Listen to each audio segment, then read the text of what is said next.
तो हेलो दोस्तों, आज की वीडियो की शुरुआत हो रही सीधा सप्लाई पे जाने से से। और दोस्तों मैं आ जा रहा हूँ बहुत दिनों बाद सप्लाई पर, जो कि अभी तो रुके एक दुकान पर सामान देने के लिए। और यहाँ पर सामान देने के बाद अभी चलो चलते हैं आगे की तरफ।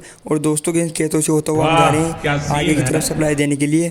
और अभी आ जाते हैं इस टनल को पार करने के लिए, जो कि टनल को पार करते हुए मिल जाता है बीच में बहुत बड़ा ट्रक, जिसको धीरे धीरे करके पार करके हम फाइनली आ जाते हैं घर पर। और दोस्तों घर पर आकर अभी चलो चलते हैं पेट्रोल बनाने के लिए, जो कि दोस्तों धूप भी बहुत खतरनाक पड़ रही है, इसलिए थोड़ी बहुत सुरक्षा के साथ जाना पड़ता है इसलिए। और अभी तो देख सकते हैं कोई पूरा खाली रोड हो चुका है। और अभी यहाँ पर आकर देखा तो पूरे पेट्रोल पंप की मशीनें गर्मा चुकी थी, इसलिए पानी से ठंडा कर रहे थे। और हम भी आ जाते हैं थोड़ा बहुत ठंडा होने के लिए, कोको कोला पीने के लिए। और कोको कोला पीने के बाद अभी चलो चलते हैं सीधा घर पर, जो कि सेफ्टी के लिए हमने बांध लिया है सिर पर थोड़ा बहुत ये। और ये रखिए हमारे पेट्रोल की जर्किन। तो चलो चलते हैं घर पर, तो मिलते हैं नेक्स्ट वीडियो में, जब तक बाय बाय।